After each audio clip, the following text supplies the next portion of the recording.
माननीय श्री अमित शाह जी, गृह एवं सहकारिता मंत्री, भारत सरकार, एनआईडीएम साउथ कैंपस में उनका आगमन हो चुका है। सीधा प्रसारण, सजीव चित्रण आप स्क्रीन पर देख रहे हैं।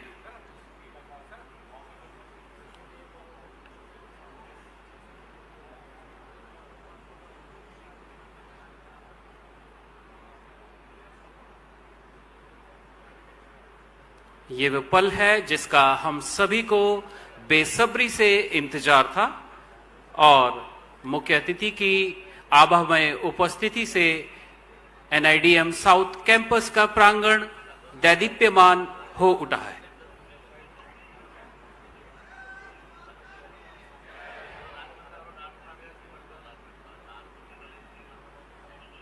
हालांकि मुख्य अतिथि महोदय अभी दूसरे कैंपस में हैं, लेकिन यहां पर जो सभी सम्मानित अतिथि हैं उनका उत्साह देखते ही बनता है।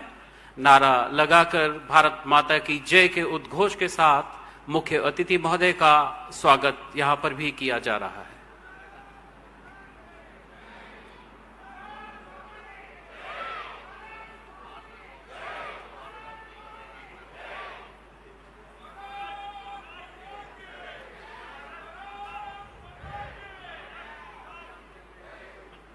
एनआईडीएम साउथ कैंपस के उद्घाटन से पूर्व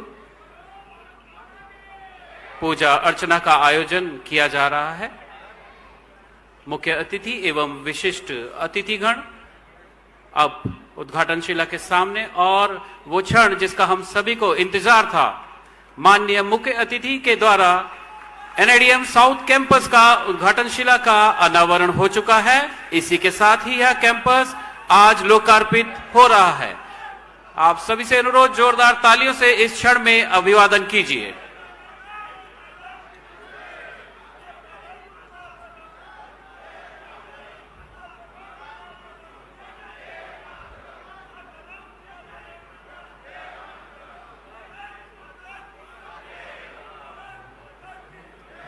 विशिष्ट अतिथियों द्वारा भी पुष्पांजलि अर्पित की जा रही है।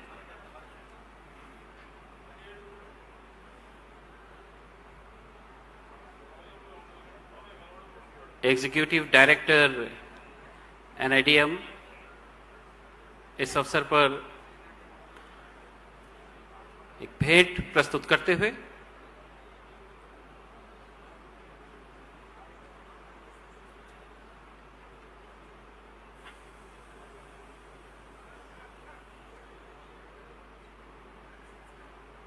यह वो क्षण है जो कि एक अमिट छाप के रूप में इतिहास के पन्नों में दर्ज हो चुका है।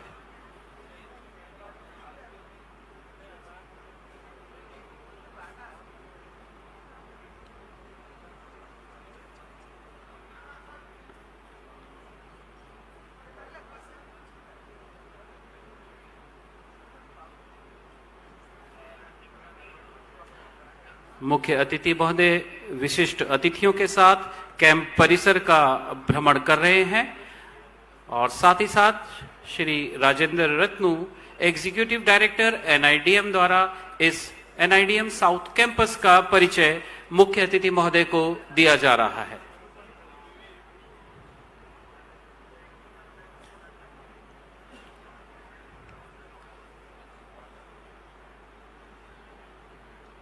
कैंपस का परिचय छोटे प्रतिरूप को सामने रखकर मुख्य अतिथि महोदय एवं विशिष्ट अतिथि महोदय को दिया जा रहा है।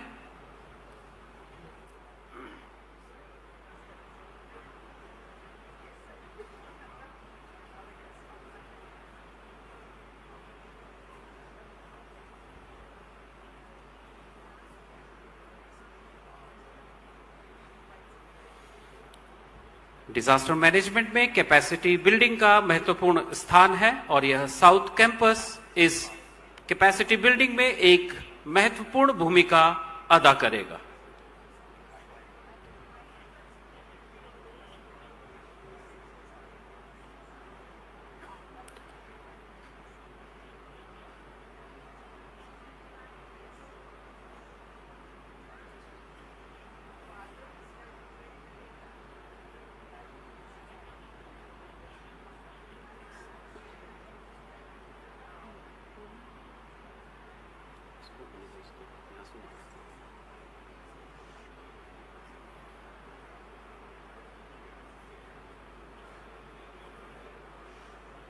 मुख्य अतिथि महोदय इस संबंध में आवश्यक दिशा निर्देश वहां उपस्थित पदाधिकारियों को देते हुए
plastic and zero waste campus है वाटर हार्वेस्टिंग वाटर हार्वेस्टिंग और जो पहले पानी वेस्ट जा रहा था सबको सरकार के सहयोग से नरेगा में पॉइंट बना दिया पूरा पानी आता है सब जमा हुआ है स्टोर होकर रिचार्ज हो जाता है ग्राउंड वाटर लेवल बहुत डाउन था इसलिए एक सीजन में हमने देखा कि उस पर काफ़ी सुधार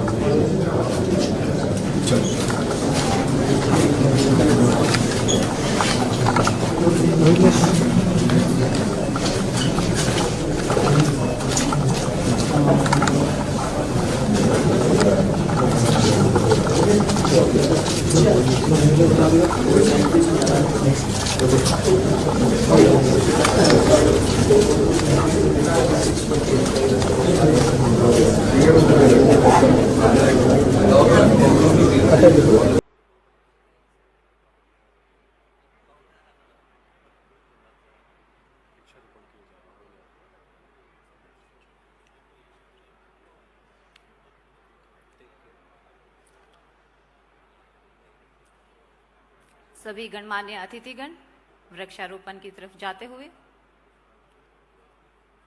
आपको सूचित करना चाहेंगे कि एनआईडीएम साउथ कैंपस और 10वीं वाहिनी एनडीआरएफ दोनों ही इंस्टीट्यूट कोंडापावालुरु कृष्णा डिस्ट्रिक्ट आंध्र प्रदेश में स्थित है। दोनों के परिसर ही एक दूसरे के बेहद नजदीक हैं।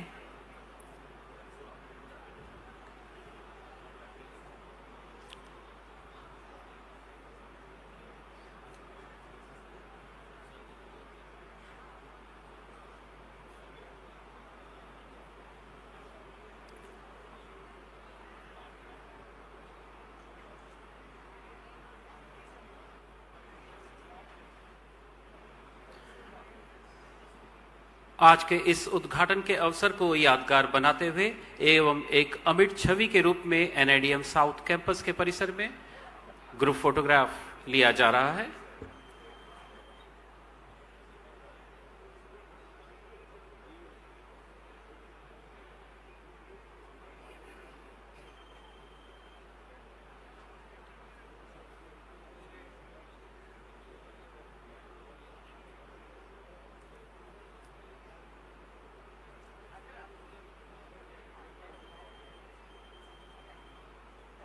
मुख्य अतिथि महोदय 10वीं वाहिनी एनडीआरएफ के परिसर में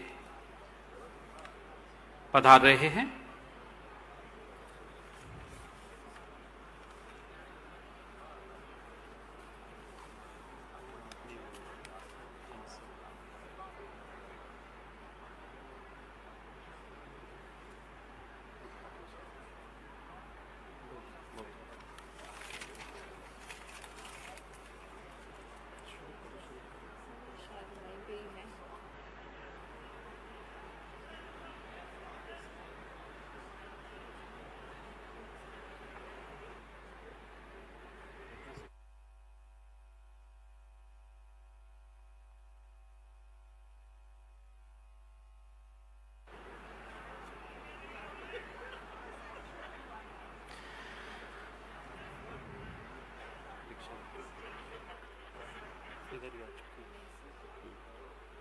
वृक्षारोपण माननीय मुख्य अतिथि महोदय द्वारा भारतीय परंपरा एवं संस्कृति जिसमें प्रकृति संरक्षण का सर्वोच्च स्थान है, उसी के अनुरूप वृक्षारोपण किया जा रहा है।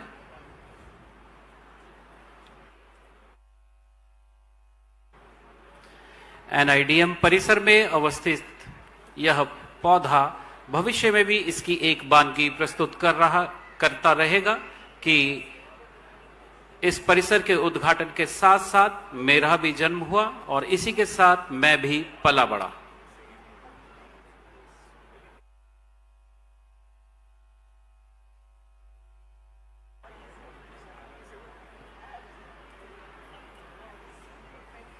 मुख्य अतिथि महोदय के साथ साथ आज के इस अवसर पर पधारे हुए विशिष्ट अतिथिगण माननीय एन चंद्रबाबू नायडू मुख्यमंत्री आंध्र प्रदेश के द्वारा भी वृक्षारोपण किया जा रहा है। इसी के साथ साथ अन्य गणमान्य अतिथिगण भी इस अवसर पर एनआईडीएम साउथ कैंपस में वृक्षारोपण करते हुए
अब माननीय मुख्य अतिथि महोदय एनडीआरएफ इक्विपमेंट गैलरी का अन्य गणमान्य विशिष्ट अतिथि गणों के साथ दौरा करते हुए जहां एनडीआरएफ के नवीनतम उपकरणों और तकनीकों को प्रदर्शित किया गया है।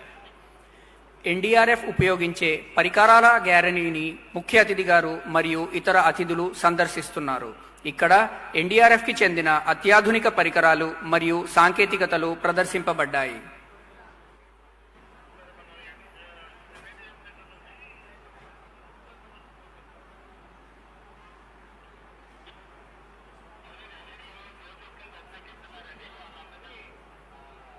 गैलरी में तमाम वह उपकरण प्रदर्शित किए गए हैं जो कि एनडीआरएफ के रेस्क्यूअर्स की रोजमर्रा की जिंदगी का एक हिस्सा है। किसी भी प्रकार की आपात स्थिति से निपटने के लिए इन सभी उपकरणों का इस्तेमाल करते हुए एनडीआरएफ के रेस्क्यूअर्स अपने ऑपरेशंस का अंजाम देते हैं और उसी के साथ महत्वपूर्ण मानव जिंदगी को बचाते हैं।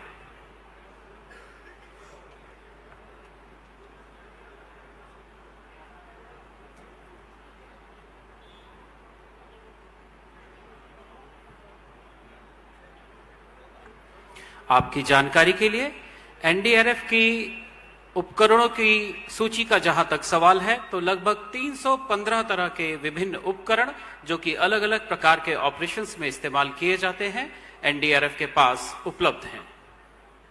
అన్ని రకాల విపత్తులను ఎదుర్కొనటానికి అంతర్జాతీయ ప్రమాణంతో కూడిన అత్యాధునిక పరికరాలు మొదలగునవి ఉన్నాయి.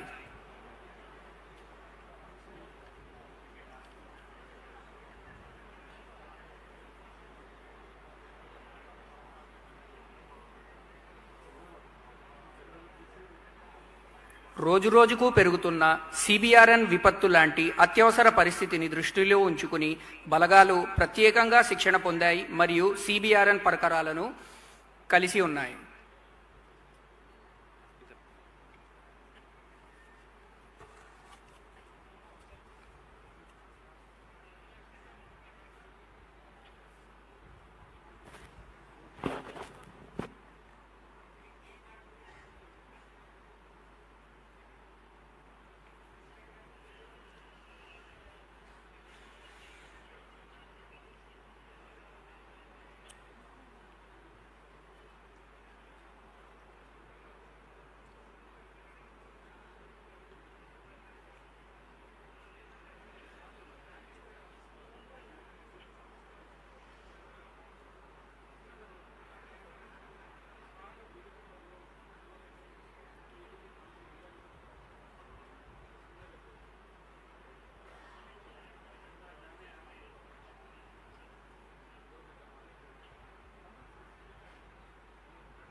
सभी उपस्थित महानुभावों से अनुरोध है कि मुख्य अतिथि के आगमन के पश्चात राष्ट्रगान गाया जाएगा। आप सभी अपने अपने स्थान पर खड़े होकर राष्ट्रगान को सम्मान दें।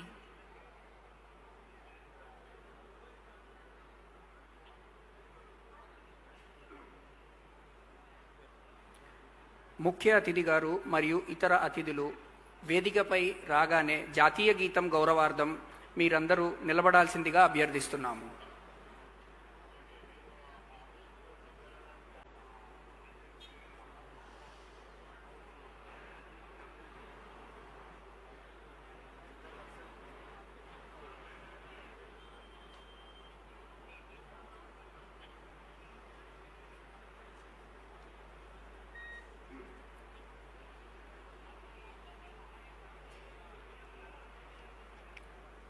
माननीय श्री अमित शाह जी, गृह एवं सहकारिता मंत्री भारत सरकार एवं मुख्यमंत्री आंध्र प्रदेश माननीय श्री एन चंद्रबाबू नायडू जी तथा अन्य अतिथिगण मंच की ओर अग्रसर हैं। आप सभी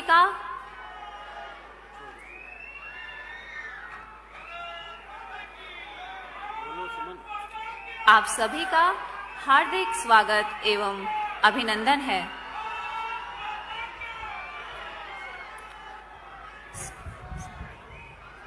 सभी उपस्थित महानुभावों से अनुरोध है कि राष्ट्रगान के सम्मान में सावधान मुद्रा में खड़े रहने का कष्ट करें।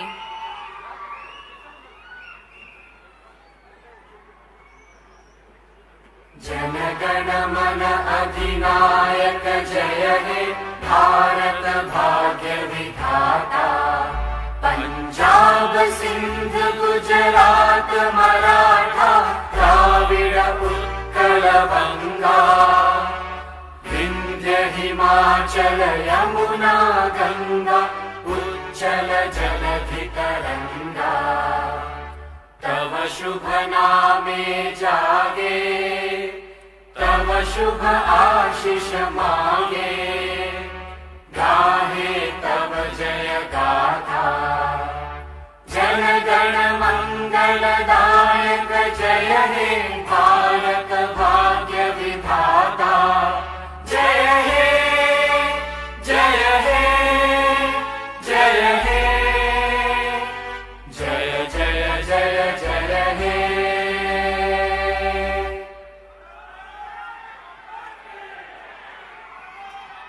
मेरा सभी महानुभावों से आग्रह है, अपना स्थान ग्रहण करने की कृपा करें। मैं श्री पीयूष आनंद, महानिदेशक एनडीआरएफ से अनुरोध करता हूं कि मुख्य अतिथि महोदय एवं मंच पर उपस्थित गणमान्य अतिथियों को सम्मान स्वरूप उन्नति का प्रतीक सैपलिंग भेंट करने की कृपा करें।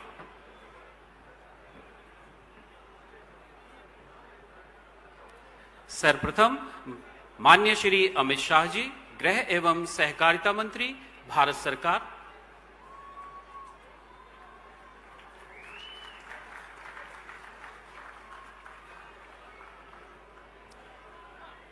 श्री एन चंद्रबाबू नायडू जी, माननीय मुख्यमंत्री आंध्र प्रदेश।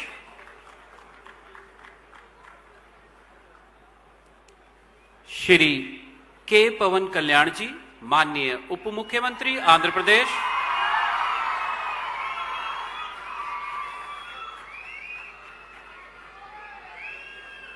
श्री एन लोकेश जी, माननीय मानव संसाधन एवं विकास मंत्री आंध्र प्रदेश। श्रीमती वी अनीता जी, माननीय गृह मंत्री आंध्र प्रदेश।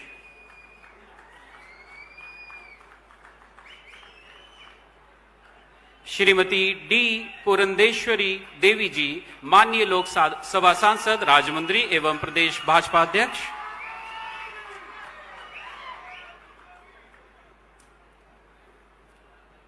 इस क्रम में श्री के राम मोहन नायडू जी, माननीय केंद्रीय नागरिक उड्डयन मंत्री।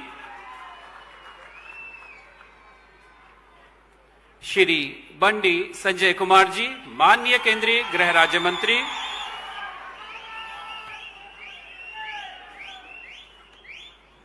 श्री बी श्रीनिवास वर्मा जी, केंद्रीय इस्पात राज्य मंत्री। श्री गोविंद मोहन जी, केंद्रीय गृह सचिव।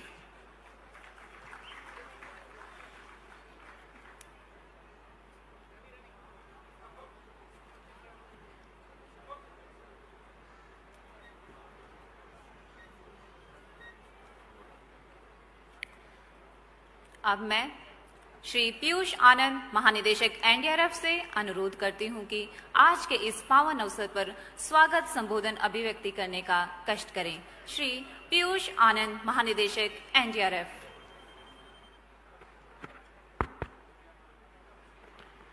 नमस्कार।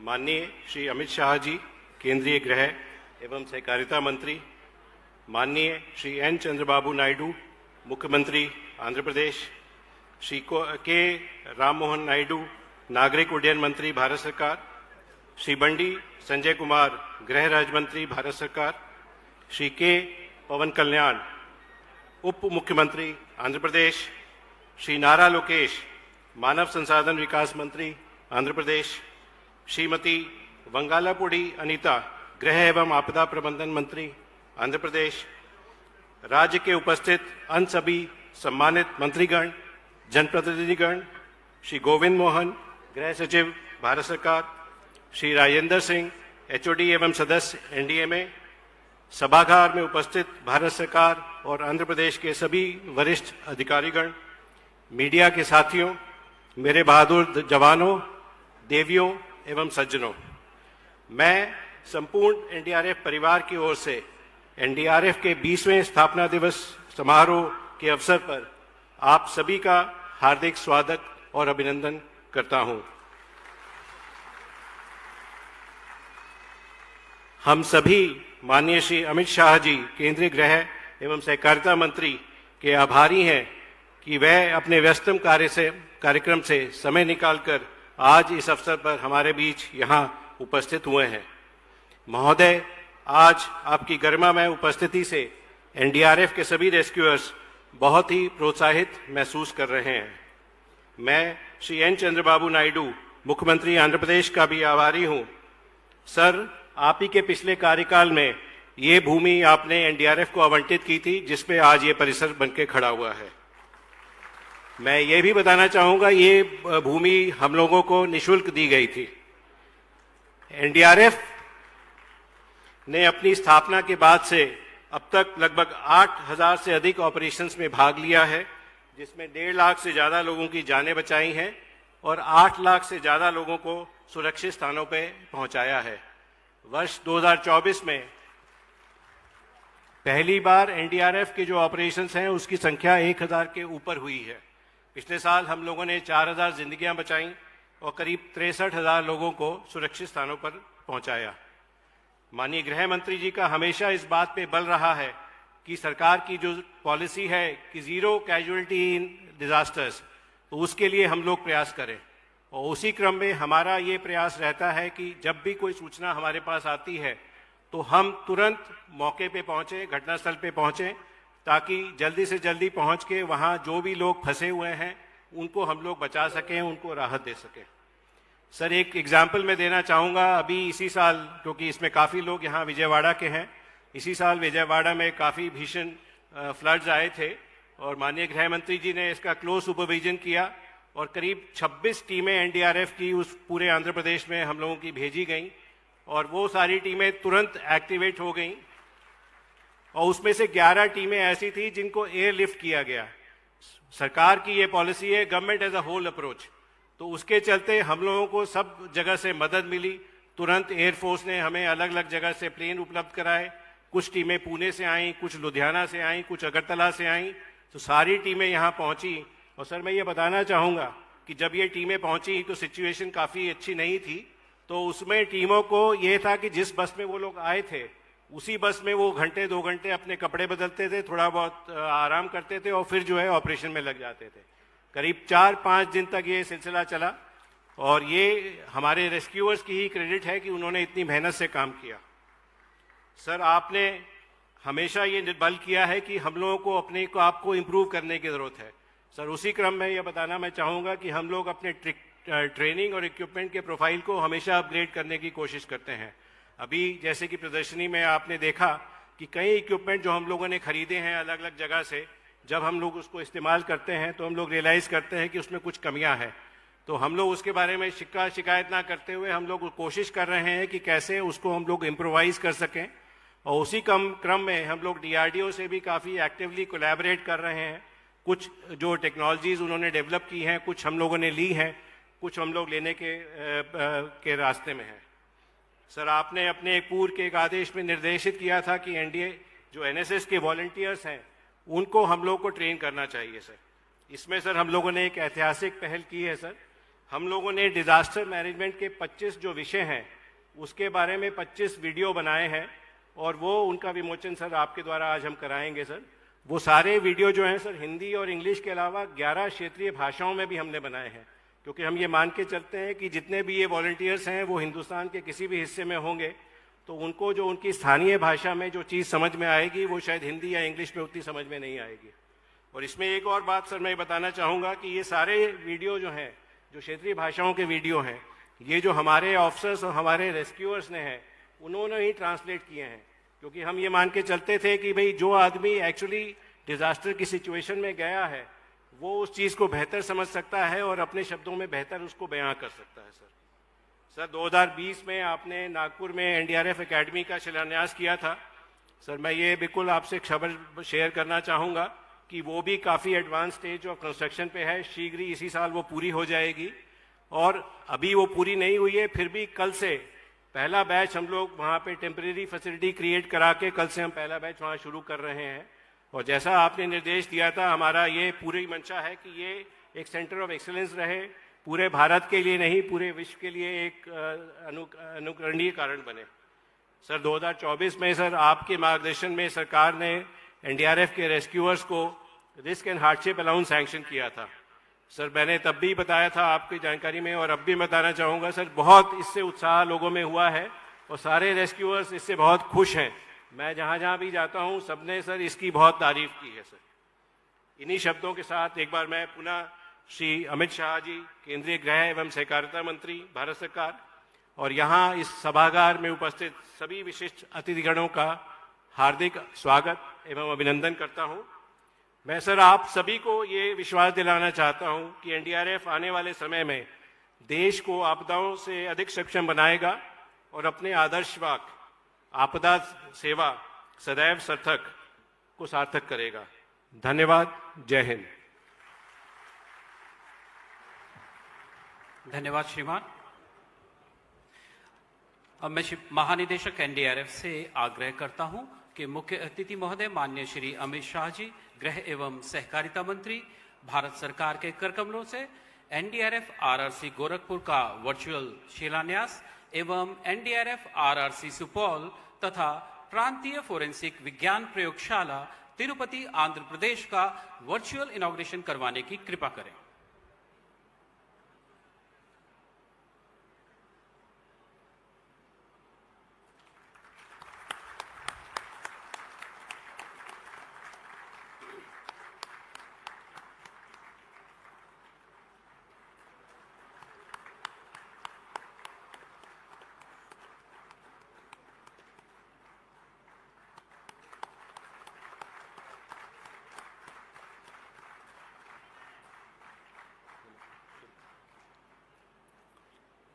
राष्ट्रीय आपदा मोचन बल ने आपदा जागरूकता संबंधी जानकारी को आम जनता के लिए 11 क्षेत्रीय भाषाओं में अनुवाद किया है। महानिदेशक एनडीआरएफ से निवेदन करती हूं कि माननीय मुख्य अतिथि महोदय के कर कमलों से आपदा जागरूकता वीडियो विमोचन करवाने का कष्ट करें।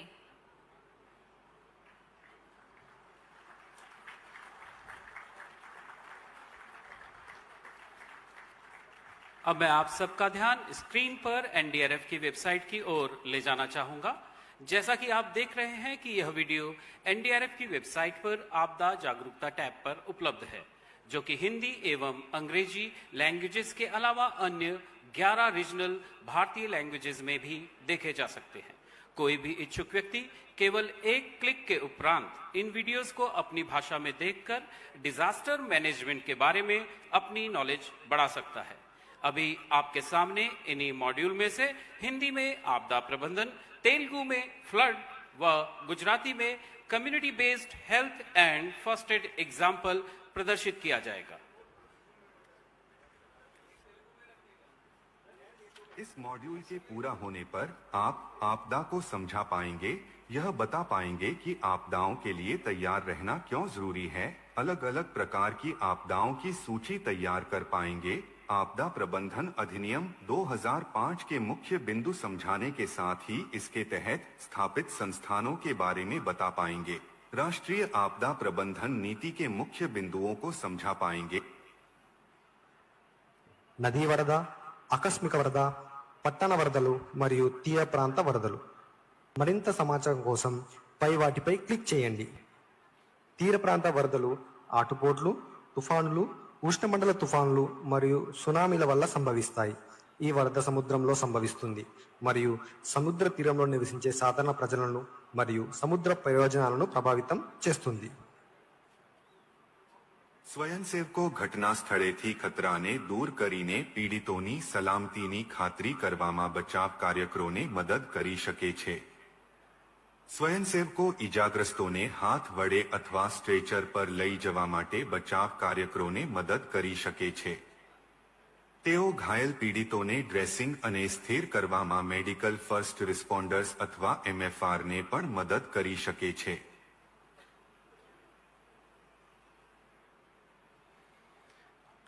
अब मैं श्री अमित गर्ग, निदेशक राष्ट्रीय पुलिस अकादमी से अनुरोध करता हूं कि मुख्य अतिथि महोदय से composite indoor shooting range NPA Hyderabad का शिलान्यास करवाने की कृपा करें.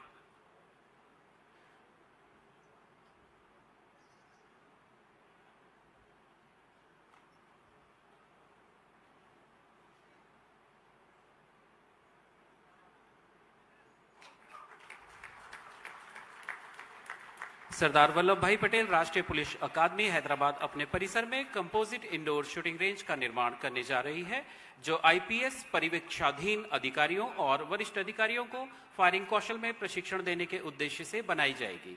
यह शूटिंग रेंज 50 मीटर लंबी है, इसमें 10 लेन है और इसका संचालन पूरी तरह से स्वचालित है, जो अंतर्राष्ट्रीय मानकों के अनुरूप है. इसकी लागत 27 करोड़ रुपए है. यह पुलिस अधिकारियों के फायरिंग कौशल को उन्नत और प्रभावी बनाएगी.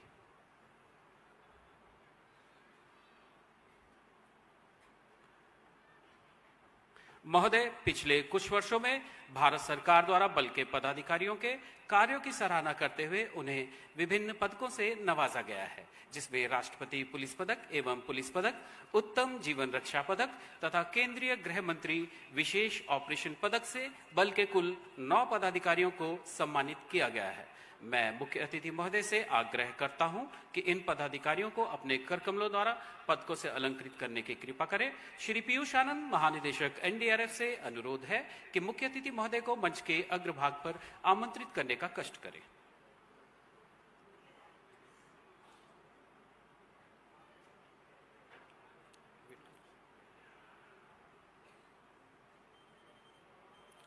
श्री जैकब किस्फोटा, उप महानिरीक्षक CISF, तत्समय सेनानी, तृतीय वाहिनी, NDRF.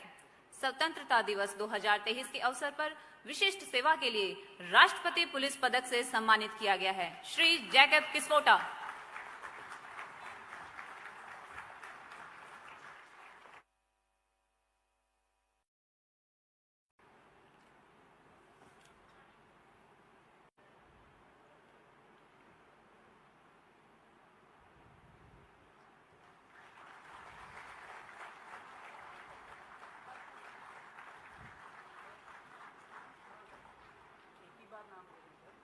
श्री भारत भूषण वैद, उप महानिरीक्षक को गणतंत्र दिवस वर्ष 2023 के अवसर पर सराहनीय सेवा के लिए राष्ट्रपति पुलिस पदक से सम्मानित किया गया है.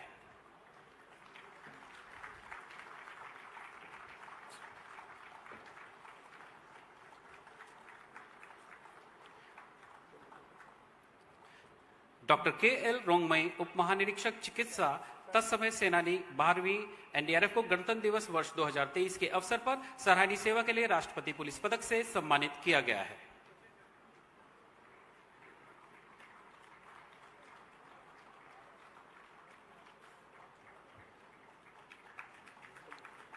श्री लव कुमार, कमांडेंट CRPF, तत्समय द्वितीय कमानाधिकारी, 10वीं NDRF को गणतंत्र दिवस वर्ष 2021 के अवसर पर सराहनीय सेवा के लिए राष्ट्रपति पुलिस पदक से सम्मानित किया गया है.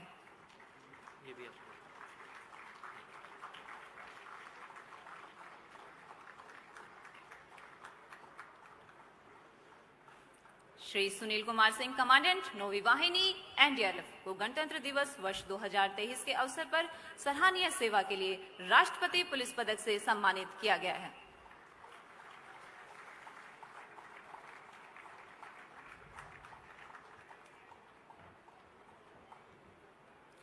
श्री हितेंद्र पाल सिंह कंडारी, कमांडेंट प्रथम वाहिनी एनडीआरएफ को गणतंत्र दिवस वर्ष 2023 के अवसर पर सराहनीय सेवा के लिए राष्ट्रपति पुलिस पदक से सम्मानित किया गया है।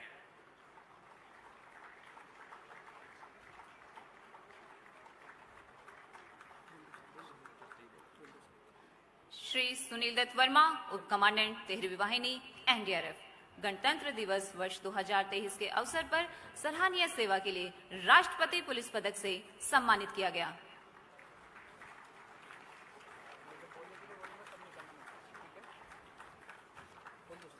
सिपाही जीडी मुकेश कुमार, 8वीं वाहिनी एनडीआरएफ, 9 सितंबर 2022 को अपने गृह नगर में अवकाश पर थे। उसी दिन हरियाणा के झगडोली में नहर में गणेश मूर्ति विसर्जन समारोह के दौरान 15 व्यक्ति डूब रहे थे। संयोगवश सिपाही मुकेश कुमार उप नहर के पास से गुजर रहे थे। बहादुर रेस्क्यूअर मुकेश कुमार द्वारा अदम्य साहस का परिचय देते हुए अपनी जान की परवाह किए बिना 15 व्यक्तियों को नहर से बाहर निकाला गया, जिनमें से 11 सकुशल जीवित रहे। उनके इस बहादुर और सराहनीय कार्य के लिए वर्ष 2023 में उत्तम जीवन रक्षा पदक से अलंकृत किया गया है।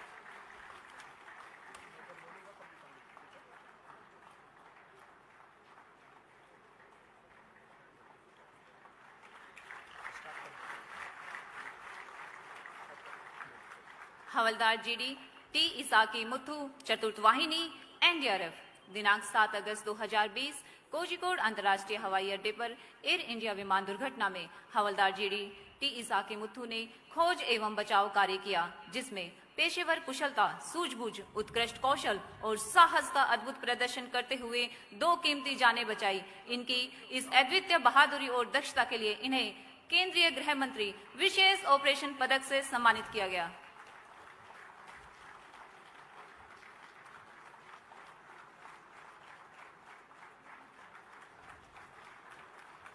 महोदय, अब आपके समक्ष बुलाना चाहूंगा पिछले वर्ष के दौरान एनडीआरएफ द्वारा कराए गए खेल प्रतियोगिताओं तथा प्रोफेशनल प्रतियोगिताओं में प्रथम स्थान अर्जित करने वाली वाहिनियों को। खेल प्रतियोगिताओं में प्रथम स्थान प्राप्त किया है द्वितीय वाहिनी एनडीआरएफ। पुरस्कार को प्राप्त करने आ रहे हैं श्री गुरमिंदर सिंह, कमांडेंट द्वितीय वाहिनी एनडीआरएफ।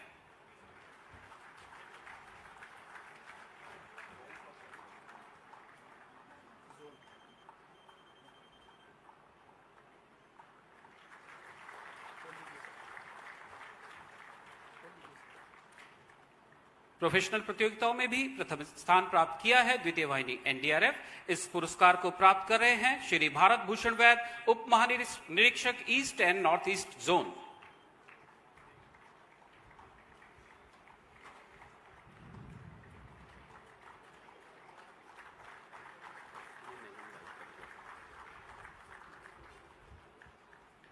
महोदय, यहाँ पर पुरस्कार वितरण कार्यक्रम समाप्त होता है। आप सभी से सादर अनुरोध है कि पुनः अपना स्थान ग्रहण कर हमें अनुग्रहित करें।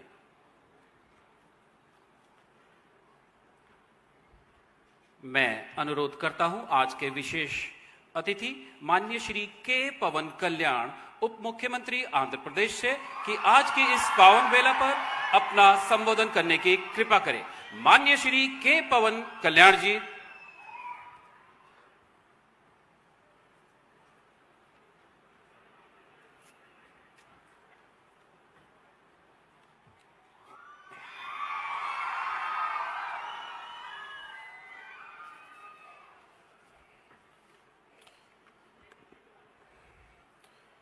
My wholehearted namaskars to Honorable Home Minister Shri Amit Shah ji and Shri Nara Chandrababu Naidu ji, Honorable Chief Minister of Andhra Pradesh, and Honorable Cabinet Ministers and State Cabinet, and to all the higher officials, my wholehearted namaskars. It's a great opportunity for starting the National Institute of Disaster Management Southern Campus to be initiated in Andhra Pradesh.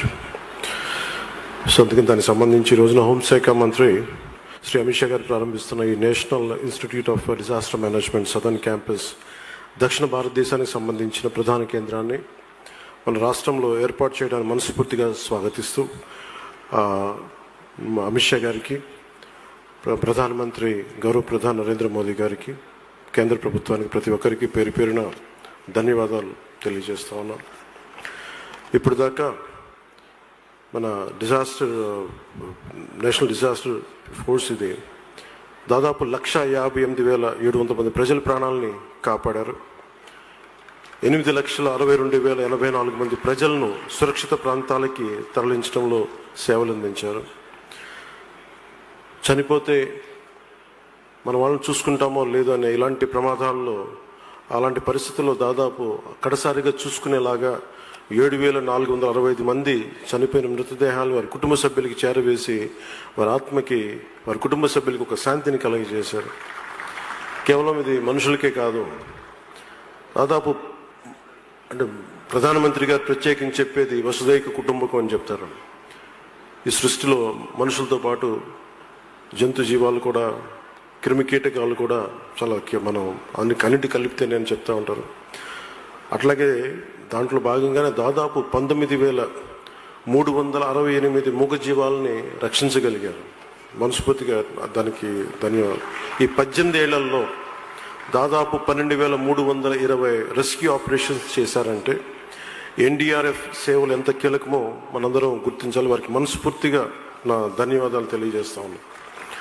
అలాగే మన విశాఖపట్నంలో 2020లో జరిగిన LG polymers gas leakage కానీ, 2022లో అనకాపల్లి అచ్యుతాపురంలో జరిగిన ammonia gas leakage కానీ, మొన్నటికి మొన్న విజయవాడలో వచ్చిన వరదల సమయంలో ఎన్డీఆర్ఎఫ్ అందించిన సేవలు మనందరికీ తెలుసు. వారికి ప్రత్యేకించి చాలా ధన్యవాదాలు తెలియజేస్తా ఉన్నాం. జపాన్లో కానీ నెదర్లాండ్స్లో కానీ, ప్రత్యేకించి ముఖ్యంగా Japan has one of the advanced earthquake warning systems in the world, coupled with strict building regulations. And also Netherlands, known for its battle against water, has developed innovative solutions like Room for the River project to manage floods. In the same manner, Honorable Prime Minister, 5 days back on January 14th, Prime Minister launched a mission Mausam, which aims to transform India into a climate-smart nation. India, with its diverse climatic and geographical conditions, is prone to natural disasters. So we in Andhra Pradesh, having extensive coastline, often face threats of cyclones. We have vast number of fishing community who are frequently affected. There's no place on globe that's free from disaster. With the help of NDRF, we can change the impact with our efforts in mitigating losses. NDRF teams from this battalion played a pivotal role in rescue and relief operations during Vijayawada floods. NDRF personnel are well equipped with the latest technical and analytical expertise and geomatics required to handle the crisis situation. And I truly thank NDRF for initiating the efforts. Disaster management is not just about responding to crisis, it's about foresight, planning and resilience. I urge each one of you to consider how you can contribute, whether it's through personal preparedness, community engagement, or advocating for better policies. Together we can build a world where disasters are not our downfall but a challenge we are all well prepared to face. Together we can build a world where vagaries of nature are not our downfall but a challenge we are well prepared to face. In Andhra Pradesh State Reorganization Act, this is yet another impactful step to establish NDRF and NIDM centers in Vijayawada. And last but not least, we have to thank Sri Honorable Chandrababu Naidu, especially for allocating land for this project. And also, he was one, under his regime, he initiated in 2018. 2016 land was given, 2018 foundation stone laid. In 2024, this has been inaugurated, and what a classic contribution, what a great contribution from Honorable CM Sri Chandrababu Naidu. The disaster management is a crucial thing. When the state was about to go into disaster, NDA came into, in previous elections, all of us came together. We saved the state from becoming to create another man-made disaster of previous governance, and we came out of it. విపత్తులు అనేది కేవలం ప్రకృతికి సంబంధించినవి కాకుండా మానవులు చేసిన విపత్తులు కూడా ఉంటాయి. 2024 ఎన్నికల్లో గత ప్రభుత్వం కనుక వచ్చి ఏ స్థాయి విపత్తు ఉండేదో మీకు అర్థమైంది. అలాంటి విపత్తు నుంచి కూడా ఈ రోజున ఎన్డీఏ ప్రభుత్వం గౌరవ ప్రధానమంత్రి నరేంద్ర మోదీ గారి ఆధ్వర్యంలో గౌరవ హోంమంత్రి ఆయన సూచనలతోటి చంద్రబాబు గారి నాయకత్వంలో మేమందరం కలిసి పనిచేసాం. ప్రజల్ని హ్యూమనిటీ గత ప్రభుత్వం విపత్తు నుంచి మేము కాపాడగలిగాం. ఈ రోజున విపత్తు నుంచి కాపాడగలిగి ఈ రోజున సౌత్ మన ఫోర్సెస్ అన్నీ కూడా ఇక్కడ ప్రారంభించడానికి మనం దోహదపడ్డాం ఇవన్నీ. And whole heartedly thank you honourable home minister Shri Amit Shaji.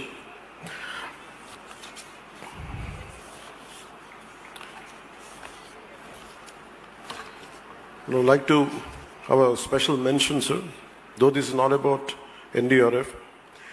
This is about how you saved the state with your guidance. We came to you, you stood by us, and today we are extremely grateful to you. I take this occasion to thank you for allowing us, for granting us to let the steel plant thrive, and we are truly, truly grateful, sir. We're truly grateful to you and all the support in all these years, ever since 6 months. The last 6 months, the kind of support was given to the state.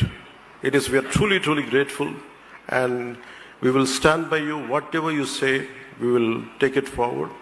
And one clear-cut suggestion was given by Honorable Home Minister Shri Amit Shah Ji is about, it is not just about disaster management force, which comes from many paramilitary forces. It's also about every individual's responsibility. ఇది మన ప్రతి ఒక్కరి బాధ్యత. గౌరవ మనకి హోంమంత్రి గారు తెలియజేసింది మా అందరికి, ఇంక్లూడింగ్ ఎట్ పంచాయత్ లెవెల్ కూడా డిజాస్టర్ మేనేజ్మెంట్ పీపుల్ ప్రిపేర్డ్నెస్ ఉండాలి అనేది. We will take forward your suggestion, sir. I overheard and when you are talking to officials, and we will take it forward. We will make every gram panchayat will be, there is a great amount of disaster preparedness will be there, and we will develop that force, and we will take the help of this institute, and we will take it forward. So thank you and Jai Hind, sir.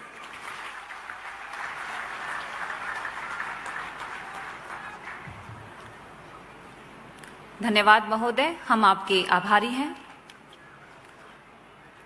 मैं हमारे आज के विशिष्ट अतिथि माननीय Shri N Chandrababu Naidu ji, मुख्यमंत्री आंध्र प्रदेश से अनुरोध करती हूं कि आज के इस पावन अवसर पर हम सभी को संबोधित करने की कृपा करें.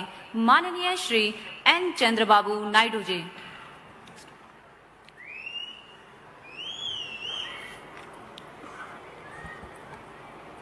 గౌరవనీయులు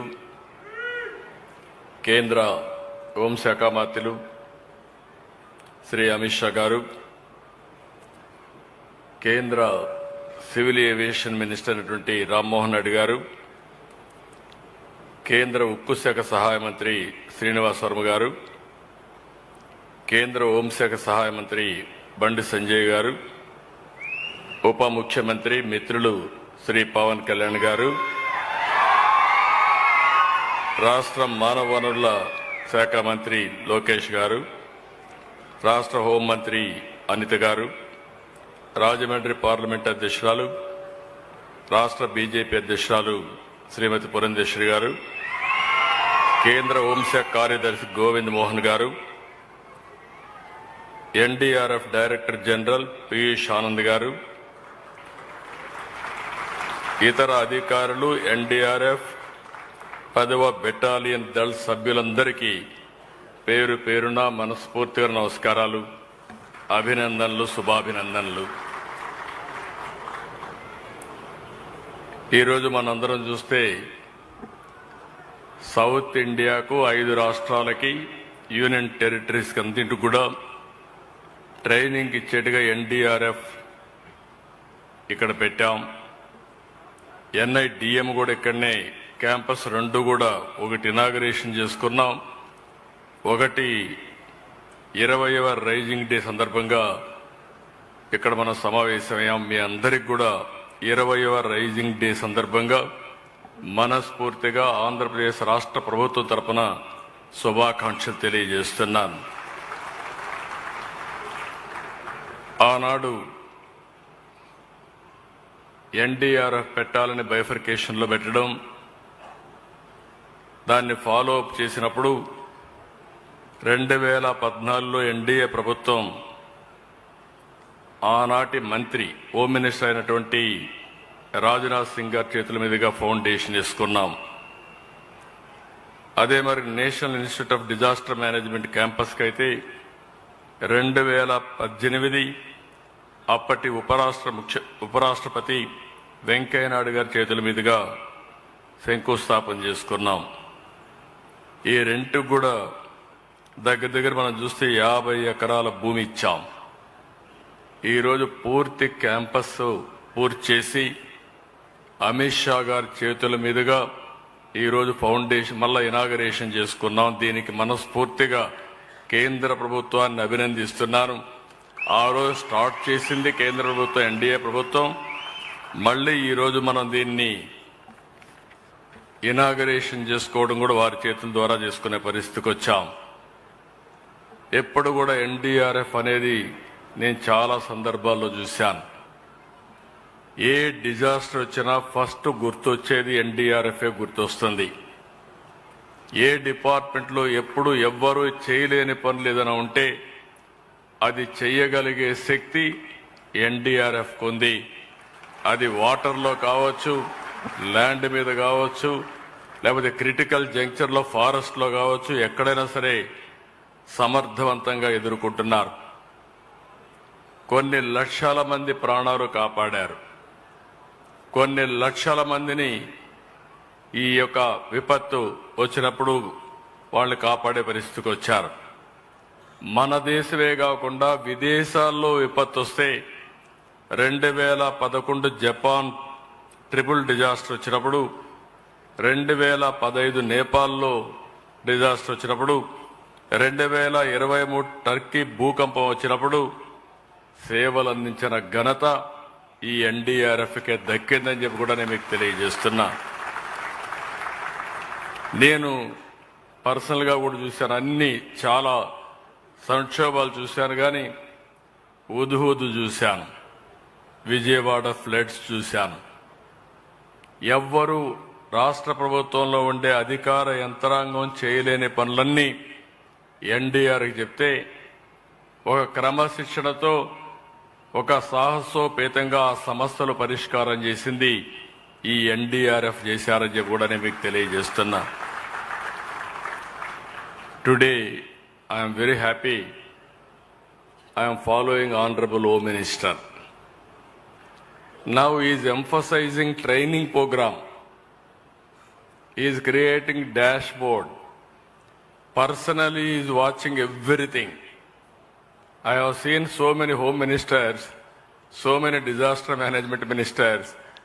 Today I am seeing very, very important leader who is bothered about disaster and also not only creating equipment or human resources, but at the same time, how to train them meticulously is focusing. I really appreciate him. I thank him on behalf of our people. You are seeing as on today, our Home Minister is very, very determined. He wanted to protect every citizen in the country, nook and corner. It may be any law and order problem, he wanted to address very effectively. It may be terrorist problem or Naxalite problem or some other issue. Every issue is working very effectively. Sometimes I am jealous. He is working very hard, just like machine. Earlier I have seen so many politicians always cutting ribbons and giving speeches, not going details. I am seeing a person who is going to details with minute details. Just now, NDRF has given a presentation, and also all equipments what they are using, they have given presentation. Home Minister is watching very closely. I am thinking he is having so many ideas in his mind. In the near review, he is going to implement all those ideas for the disaster management. That is how shrewd he is. If you see today, any politician has to take risk. Always, home ministers are vulnerable to protect the people. That is where our home minister is unique in controlling law and order. And also he is focusing very strategic areas. Whenever I discuss with him, he is always thinking very innovative ideas. Just now he is guiding me. Andhra Pradesh is totally destroyed. Don't think routine, go innovative way. That is his suggestion. I really appreciate him. Innovative way we have to approach, then only we can solve the problems which are all very, very serious in nature. And also he is giving 2047, everybody is talking. Honorable Prime Minister has given a vision, 2047, Vikasit Bharat. Now our Home Minister is talking now, India should become global leaders. If you wanted to become global leaders, future technologies we have to focus, future development areas we have to focus. It is green energy, green hydrogen, and space technology. Even space technology, yesterday they allowed nearly 10 to 11% private individuals to go space technology, launching all these things. Even he is talking about deep technology and also data science. These are all the various areas he is talking. I am very happy to listen from him. Under his leadership and also under Honorable Prime Minister's leadership, India is safe. By 2047, India will become number 1 or 2. Nobody can stop. It is unstoppable. It is going to happen.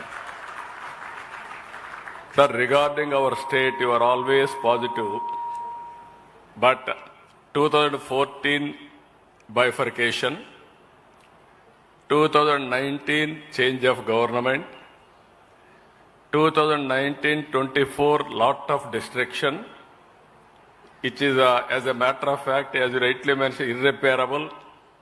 But under your support, we are confident we'll come over the crisis and also will make Andhra Pradesh at for other states, sir. We are confident. Sir, if you see, even during elections, first time from central government side, sir, I remember in Dharmavaram, first attack is only from your sir.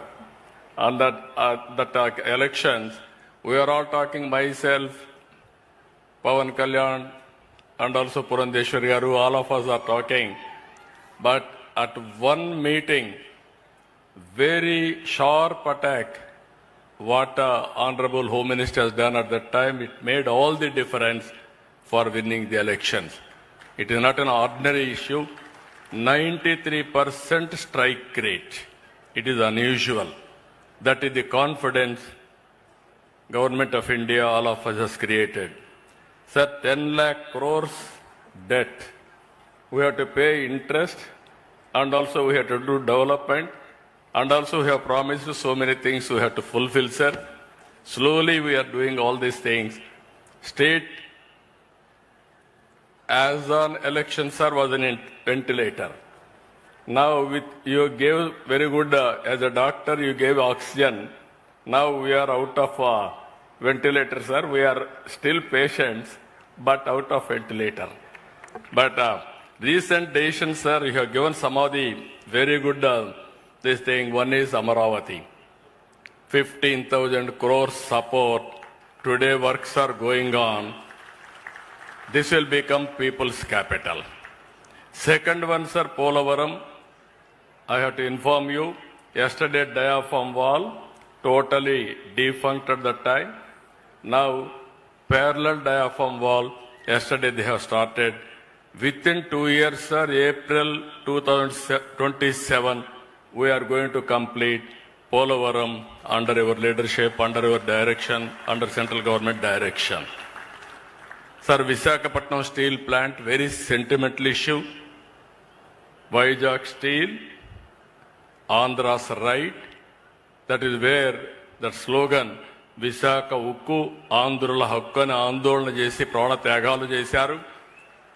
అలాంటి విశాఖ ఉక్కును కూడా పూర్తిగా నిర్వీర్యం చేస్తే మళ్ళీ ప్రాణం పోసింది కేంద్ర ప్రభుత్వం. 11,440 కోట్ల రూపాయలు ఆర్థిక సహాయం చేసి మళ్ళీ దీనికి ప్రాణం పోసే పరిస్థితికి వచ్చారు. Long pending issue Visakhapatnam railway zone. Honorable Prime Minister has laid the foundation recently. BPCL and also that factory is coming, and always center is helping us in a big way. But some more hand holding is required from center, sir. Sir, I am requesting so many times you. I don't want to request again, sir. I don't want to pressurize you.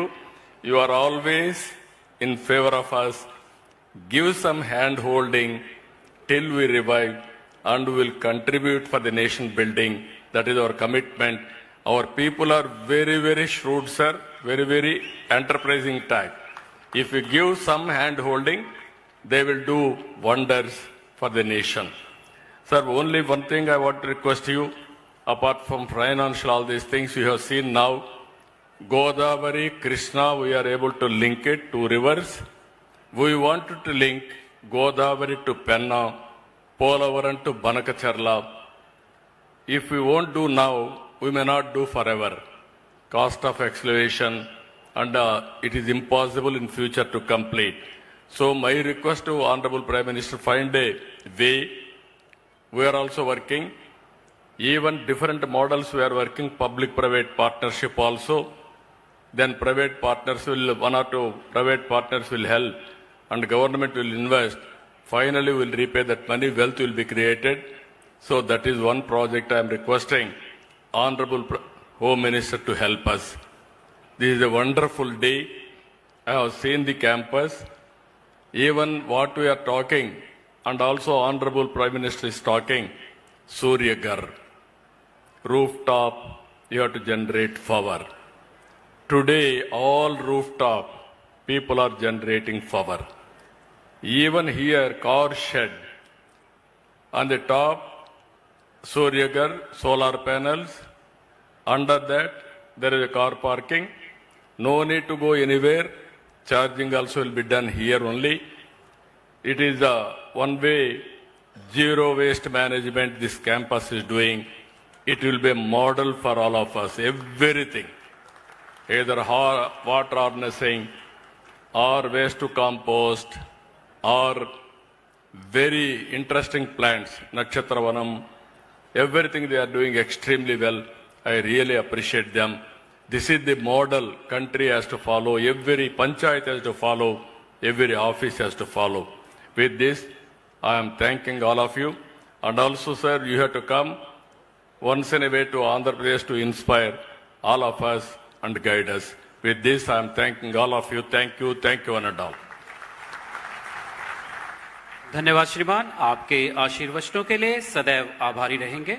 निश्चित ही आपके शब्द हमारे लिए प्रेरणादायी रहेंगे.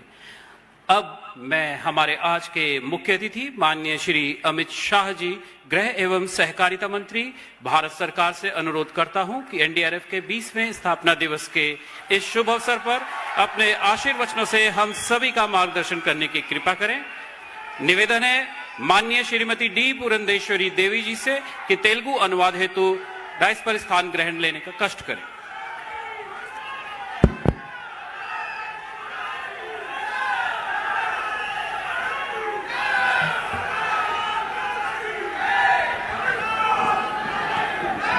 सबसे पहले मैं तेलुगु भाषा में नहीं बोल सकता हूं, इसलिए आप सबसे क्षमा प्रार्थी हूं. నేను ముందుగా తెలుగులో మాట్లాడలేకపోతున్నందుకు మీరందరూ నన్ను క్షమించాలి అని చెప్పి ప్రార్థిస్తున్నాను. मगर मेरी साथी सांसद पुरंदेश्वरी जी तेलुगु में अनुवाद करेगी तो मेरे सभी आंध्र प्रदेश के भाइयों बहनों को मेरी बात समझ में आ पाएगी.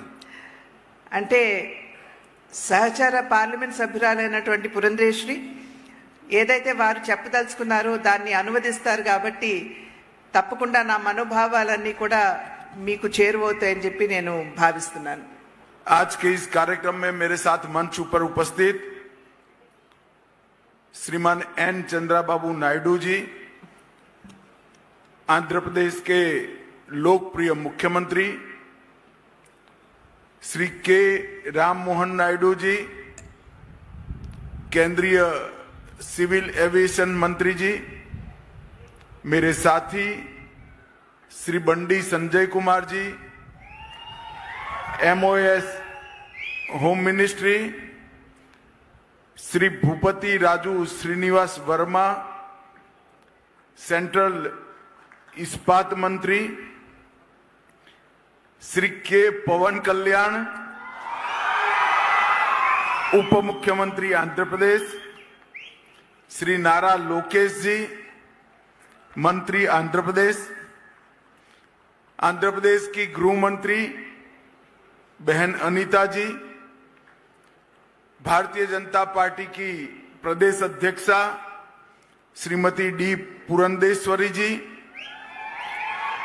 हमारे गृह सचिव श्री गोविंद मोहन जी, महानिर्देशक NDRF श्री पीयूष आनंद जी, और आज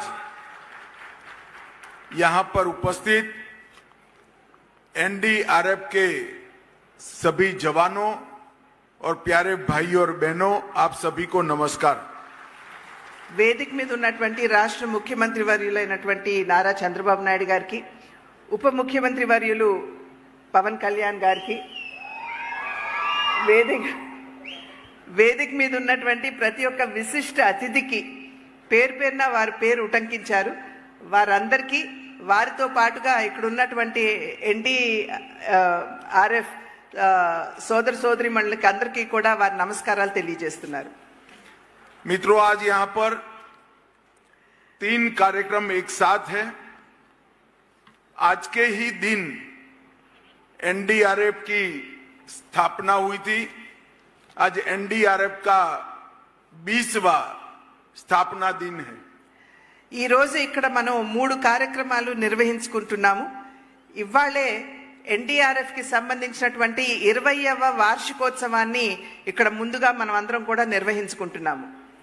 दूसरा, national institute of disaster management NIDM का दक्षिण भारत के सभी राज्य और केंद्र शासित प्रदेशों के परिसर का आज यहां पर उद्घाटन किया गया. అదేవిధంగా national institute of disaster management NIDM కి సంబంధించినటువంటి, అంటే దక్షిణ భారతదేశంలో ఉన్నటువంటి రాష్ట్రాలు, వాటితో పాటుగా యూనియన్ టెరిటరీస్ ఉన్నటువంటి వాటికి సంబంధించినటువంటి NIDM ని ఇవాళ ఇక్కడ మనం ప్రారంభం చేసుకుంటున్నాం. और इसके साथ ही NDRF की 10वीं वाहिनी का भी, उसके संपूर्ण कामकाज के अनुरूप बिल्डिंगों का भी उद्घाटन करने का काम हुआ है. అదేవిధంగా మూడవది NDRF కి సంబంధించినటువంటి 10వ బెటాలియన్ కి సంబంధించినటువంటి ఏదైతే ఇక్కడ సముదాయం ఉందో దాన్ని కూడా ఇవాళ మనం ఇక్కడ ప్రారంభించుకోవడం జరుగుతుంది. सबसे पहले मैं चुनाव के बाद पहली बार सार्वजनिक कार्यक्रम में आया हूं, तब आंध्र प्रदेश की जनता को श्री नरेंद्र मोदी और N चंद्राबाबू नायडू के नेतृत्व में विधानसभा और लोकसभा दोनों में प्रचंड बहुमत से जिताने के लिए आप सभी का धन्यवाद करता हूं. ముందుగా ఎన్నికలు అయిన వెనువెంటనే మొట్టమొదటిసారిగా నేను ఈ రాష్ట్రానికి వస్తున్నటువంటి సందర్భంలో ప్రధాని నరేంద్ర మోడీ గారు, అదేవిధంగా రాష్ట్ర ముఖ్యమంత్రి వర్యులు చంద్రబాబు నాయుడు గారి నేతృత్వంలో మనం ఎన్నికలకు వెళ్ళినప్పుడు మీరందరూ అనూహ్యమైనటువంటి విజయాన్ని అందించినందుకు మీ అందరికీ కూడా పేరు పేరున నా ధన్యవాదాలు తెలియజేస్తున్నాను. मित्रों, ईश्वर ने भेजी हुई आपदा होती है. डिजास्टर ईश्वर जब भेजता है तो NDRF काम में आता है, और मैन मेड डिजास्टर जब होता है तब NDA काम में आता है. ఎప్పుడైనా సరే ప్రకృతికి సంబంధించినటువంటి ప్రమాదం వాటిల్లినప్పుడు ఎన్డీఆర్ఎఫ్ ముందొచ్చి వారి సేవలను అందిస్తారు. కానీ మనుషుల మాధ్యమంగా వచ్చినటువంటి ప్రమాదాలు ఏవైతే ఉంటాయో వాటిని ఆదుకోవడానికి ఎన్డీఏ ముందుకు వస్తుందని చెప్పి మీకు తెలియజేస్తున్నాను. 2014 से 19 5 साल अपार संभावनाओं वाले राज्य आंध्र प्रदेश की जिस प्रकार से दुर्गति हुई वो मैन मेड डिजास्टर था. 2019వ సంవత్సరం నుండి 5 సంవత్సరాల పాటు ఏదైతే అమితమైనటువంటి సామర్థ్యం ఉన్నటువంటి ఆంధ్ర రాష్ట్రాన్ని ఏ విధంగా ధ్వంసం చేశారో మనందరికీ తెలియనటువంటి విషయం కాదు. అది మనుషుల చేత వచ్చినటువంటి ప్రమాదంగా మనం అందరం కూడా గమనించాలి. और मैं आज आंध्र प्रदेश की जनता को विश्वास दिलाना चाहता हूं कि आपके 5 साल जो व्यर्थ गए हैं इसकी चिंता मत करना. 3 गुना स्पीड से चंद्रबाबू जी और मोदी जी की जोड़ी आंध्र प्रदेश का विकास करेगी. ఈ రోజు మనం గడిచిన 5 సంవత్సరాల కాలం ఏదైతే మనం కోల్పోయామో, అన్ని అవసరాలు ఉన్నా కూడా మనం కోల్పోయామో, దాని గురించి మీరెవరూ చింతించవలసినటువంటి అవసరం లేదు. ఇవాళ నరేంద్ర మోడీ గారు మరియు చంద్రబాబు నాయుడు గారి నాయకత్వంలో, నేతృత్వంలో 3 ప్రగతి మనం ఖచ్చితంగా ఆంధ్ర రాష్ట్రంలో సాధించగలం. एक और चंद्रबाबू जी एडमिनिस्ट्रेटिवली, फाइनेंशियली और डेवलपमेंट के रोड मैप की दृष्टि से आंध्र को दिन दूनी रात चौगुनी स्पीड से सेट करते जा रहे हैं. और दूसरी ओर 6 माह में नरेंद्र मोदी जी ने 3 लाख करोड़ से ज्यादा का इन्वेस्टमेंट और मदद आंध्र प्रदेश के लिए भेजी है. అటు పరిపాలన దక్షత, అదే విధంగా ఆర్థిక పరంగా కూడా ఆంధ్ర రాష్ట్రాన్ని ముందుకు తీసుకువెళ్లేటువంటి సామర్థ్యం ఉన్నటువంటి ముఖ్యమంత్రి చంద్రబాబు నాయుడు గారు ఇక్కడ ఉన్నారు.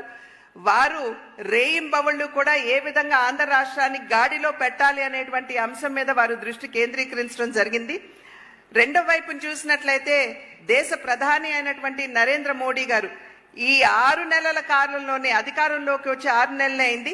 కానీ దగ్గర 3 లక్షల కోట్ల మేరకు ఆంధ్ర రాష్ట్రానికి సంపూర్ణమైనటువంటి సహకారాన్ని అందించారనేటువంటి విషయం గమనించాలి. अभी 2 दिन पहले ही कैबिनेट में विशाखापट्टनम के स्टील प्लांट के लिए 11,000 करोड़ रुपए की इन्वेस्टमेंट की घोषणा, मदद की घोषणा नरेंद्र मोदी जी ने की है.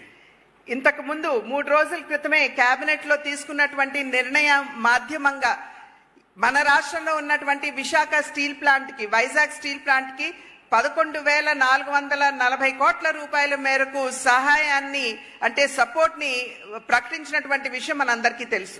इसमें 11,000 करोड़ रुपए से ज्यादा महत्वपूर्ण ये है कि आंध्र का गौरव ऐसा विशाखापट्टनम स्टील प्लांट अब लंबे समय तक चलने वाला है, वो सुनिश्चित हो गया है.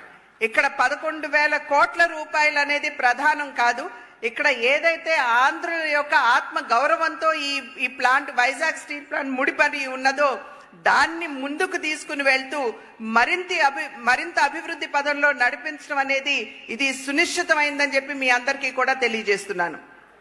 अमरावती राजधानी की जो कल्पना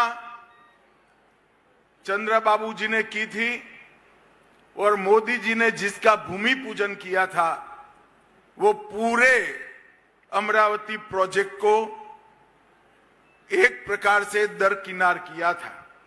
मोदी जी ने ये 6 महीने में 27,000 करोड़ रुपया अमरावती प्रोजेक्ट के लिए हुडको और वर्ल्ड बैंक के माध्यम से देकर चंद्रबाबू नायडू जी की कल्पना की राजधानी बनाने का काम स्पीड से आगे बढ़ाने का काम किया है. ఏదైతే అమరావతిని రాజధానిగా అప్పట్లో ముఖ్యమంత్రిగా ఉన్నటువంటి చంద్రబాబు నాయుడు గారు నిర్ణయం చేశారో అది గడిచిన 5 సంవత్సరాల కాలంలో దాన్ని బుట్టదాఖలు చేయడం జరిగింది.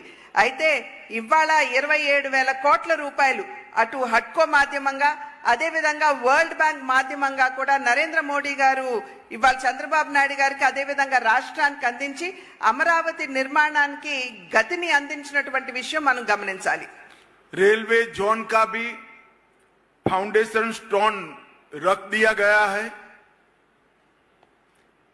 రైల్వే జోన్ కూడా ఏదైతే ఇంతకు ముందు చాలా నెమ్మదిగా అడుగులు వేస్తూ వెళ్ళిందో దాన్ని కూడా ఇవాళ ఆంధ్ర రాష్ట్రానికి అందివ్వడం జరిగింది. और पोलावरम जो कि लाइफ लाइन है आंध्र प्रदेश की, मैंने आज सुबह ही चर्चा की है चंद्रबाबू जी से. उनका विश्वास है 2028 तक पोलावरम का पानी पूरे आंध्र प्रदेश में पहुंचना शुरू हो जाएगा. అదే విధంగా పోలవరం ఏదైతే ఆంధ్ర రాష్ట్రానికి జీవధార అని చెప్పి మనమందరం కూడా భావిస్తామో దాని గురించి కూడా ఇవాళ ప్రొద్దున్నే చంద్రబాబు నాయుడు గారితో చర్చించడం జరిగింది. ఇవాళ వారు ఇచ్చినటువంటి అదే విధంగా ఇవాళ సభా మాధ్యమంగా ఇచ్చేటువంటి వాగ్దానం ఏమిటంటే 2028వ నాటికల్లా సంపూర్ణంగా యావత్ ఆంధ్ర రాష్ట్రానికి పోలవరం మాధ్యమంగా నీరు అందుతుందని చెప్పి తెలియజేస్తున్నాము. एम्स हॉस्पिटल भी शुरू हो चुकी है. 1600 करोड़ के खर्चे, उसका काम भी शुरू हो गया है 1600 करोड़ के खर्चे से. और विशाखापट्टनम को ग्रीन हाइड्रोजन के कैपिटल बनाने के लिए 2 लाख करोड़ के इन्वेस्टमेंट का प्लान नरेंद्र मोदी जी ने शुरू किया है. అదే విధంగా రాష్ట్రంలో AIIMS hospital all India institute of medical sciences ఏదైతే ఉందో 1600 కోట్ల రూపాయలతోటి దాన్ని ఇక్కడ ప్రారంభం చేయడం జరిగింది. పని కూడా జరుగుతూ ఉన్నది. అదే విధంగా విశాఖపట్నంలో గ్రీన్ హైడ్రోజన్ ఎనర్జీ ఏదైతే ఉందో దానికి సంబంధించి దగ్గర 2 లక్షల కోట్ల రూపాయల మేరకు అక్కడ డబ్బులు పెట్టడం జరిగింది. लगभग 1,20,000 करोड़ के हाईवे और इंफ्रास्ट्रक्चर के प्रोजेक्ट भी इसी 6 माह के अंदर अप्रूव हुए हैं. దగ్గర 1,20,000 కోట్ల రూపాయల మేరకు హైవేలు కావచ్చు లేకపోతే ఇతరత్రా కావాల్సినటువంటి మౌలిక సదుపాయాలు కావచ్చు వాటన్నింటికి సంబంధించినటువంటి పనులు ఇప్పుడు ప్రారంభమయ్యాయి ఈ 6 నెలల్లోనే. अंत में मैं इतना ही विश्वास दिलाना चाहता हूं कि केंद्र की नरेंद्र मोदी सरकार और स्वयं हमारे प्रधानमंत्री जी आंध्र के विकास के लिए चंद्रबाबू नायडू के साथ चट्टान की तरह खड़े हैं. అదే విధంగా నేను ఇవాళ చివర్లో ఒక మాట నేను చెప్పదలుచుకున్నాను మీ అందరికీ. కేంద్ర ప్రభుత్వం ఏదైతే ఉందో అదే విధంగా నరేంద్ర మోడీ గారు సైతం ఆంధ్ర రాష్ట్ర అభివృద్ధి కొరకు రాష్ట్ర ముఖ్యమంత్రి వర్యులైనటువంటి చంద్రబాబు నాయుడు గారు వెనక ఇంచుమించుగా ఒక కొండలాగా వారి అండదండలు అందిస్తూ నిలబడి ఉన్నారు అని చెప్పి తెలియజేస్తున్నాను. मित्रों, NIDM की स्थापना तो कब से हुई थी, परंतु 10 साल के अंदर NIDM में महत्वपूर्ण गतिविधि आगे बढ़ाने का काम नरेंद्र मोदी जी के नेतृत्व में हुआ है. NIDM ఏదైతే ఉందో 10 సంవత్సరాల క్రితం ఇక్కడ స్థాపించడం జరిగింది. అప్పటి నుండి నేటి వరకు కూడా అద్భుతమైనటువంటి పనితీరు వారు చూపించారు. నరేంద్ర మోడీ గారు కూడా అన్ని విధాల NIDM కి వారి సహకారాన్ని అందిస్తున్నారు. डिजास्टर मैनेजमेंट का काम ट्रेनिंग के अलावे हो ही नहीं सकता, ऐसा मेरा दृढ़ मान्यता है. NIDM యొక్క పని ఏదైతే ఉందో వారి పని పరిమితి ఏదైతే ఉందో అది డిజాస్టర్ మేనేజ్మెంట్ కి సంబంధించినటువంటి అన్ని విధాల శిక్షణ ఇవ్వటం దాని వరకే పరిమితం అవుతుందని చెప్పి భావించడం లేదు. और शायद ही कोई एक काम के अंदर इतने अलग अलग प्रकार के डिपार्टमेंटों की एक साथ ट्रेनिंग और कोऑर्डिनेशन की जरूरत पड़ती होगी. ఒకే చోట ఏదైనా ఇటువంటి వైపరీత్యం వాటిల్లినప్పుడు అన్ని వైపుల నుండి కూడా క్షతగాత్రులకి వారి యొక్క సహకారం అందించవలసినటువంటి అవసరం ఉన్నటువంటి సందర్భంలో అనేక డిపార్ట్మెంట్లు ఒకే చోట ఉండి మరి సమన్వయంతో పని చేసుకుంటూ ముందుకు వెళ్ళవలసినటువంటి ఆవశ్యకత ఉన్నది. ग्राम पंचायत, पुलिस स्टेशन, NCC और स्काउट के कैडेट से लेकर भारत सरकार तक हर जगह पे कोऑर्डिनेशन से काम होता है, तभी सीमलेस डिजास्टर मैनेजमेंट जमीन पर उतरता है। క్షేత్రస్థాయిలో ఉన్నటువంటి గ్రామాల దగ్గర నుండి ఎన్సీసీ క్యాడెట్స్ దగ్గర నుండి చివరికి కేంద్ర ప్రభుత్వం వరకు సమన్వయంతో పనిచేసుకుంటూ ముందుకు వెళ్ళినప్పుడే మనం అక్కడ వాటిల్లినటువంటి ప్రమాదాన్ని వైపరీత్యాన్ని అధిగమించేటువంటి అవకాశం ఉంటుంది। नरेंद्र मोदी जी ने डिजास्टर मैनेजमेंट के क्षेत्र में अप्रोच, मेथोडोलॉजी और ऑब्जेक्टिव तीनों में बहुत बड़ा परिवर्तन करने का काम किया है। నరేంద్ర మోడీ గారు ఏదైతే ప్రకృతి వైపరీత్యం వాటిల్లినప్పుడు ఆబ్జెక్టివిటీ అంటే లక్ష్యం ఏదైతే ఉందో, అదే విధంగా మెథడాలజీ అంటే మనం చేసేటువంటి పనితీరు, మన కార్యాచరణ ఏదైతే ఉందో, అదే విధంగా ఆబ్జెక్టివ్ అంటే లక్ష్యం ఏదైతే ఉందో, వీటన్నిటినీ కూడా సమన్వయం చేసుకుంటూ ముందుకు వెళ్ళాలి అని చెప్పి వారు గట్టిగా విశ్వసిస్తున్నటువంటి విషయం। पहले जो अप्रोच था, दृष्टिकोण था, वो राहत केंद्रित था। डिजास्टर आ जाने के बाद जिनका नुकसान हुआ है उनको राहत देना। अब अप्रोच है बचाव केंद्रित है, लोगों को डिजास्टर से बचाना। ये 360 डिग्री अप्रोच में बदलाव नरेंद्र मोदी जी के आने के बाद 2014 के बाद आया है। ఇంతకు ముందు ఎప్పుడైనా సరే ప్రకృతి వైపరీత్యం కావచ్చు, ఇతరత్ర వైపరీత్యం వాటిల్లినప్పుడు కేవలం అక్కడ ఉన్నటువంటి వారికి ఉపశమనం ఎలా అందిస్తాం అనేటువంటి విషయం మీదే కేంద్రీకృతమై ఉండేది। కానీ ఇప్పుడు ఏ విధంగా దృష్టికోణం మారింది అని అంటే, అక్కడ ఉన్నటువంటి వాళ్ళని రక్షించడం, అసలు ప్రమాదం వాటిల కంటే ముందే అక్కడికి వెళ్లి వారికి రక్షణగా నిలవడం అనేది ఇప్పుడు ఉన్నటువంటి దృష్టికోణంగా మనం అందరం కూడా గమనించాలి। कार्यशैली में, मेथोडोलॉजी में रिएक्टिव कार्यशैली से बदलकर प्रोएक्टिव कार्यशैली लाने का काम किया है। ఇంతకు ముందు ఏదైతే మనం గనక మెథడాలజీని గనక చూసుకున్నట్లయితే, అంటే మన కార్యాచరణ గనక మనం చూసుకున్నట్లయితే, ఇంతకు ముందు కేవలం వెళ్ళి అక్కడ రక్షించడం వరకే ఉండేది। కానీ ఇప్పుడు ప్రోయాక్టివ్ గా అంటే మనం ముందే వెళ్ళి ఏ విధంగా వారికి సహాయాన్ని అందించాలి లేదా వారిని రక్షించాలి అనేటువంటి ఒక ఆలోచన ధోరణిని ఇవాళ అవలంబిస్తున్నాం। और लक्ष्य में जितने हो सके उतनों को बचाओ, इसकी जगह जीरो कैजुअलिटी का लक्ष्य रखा गया है।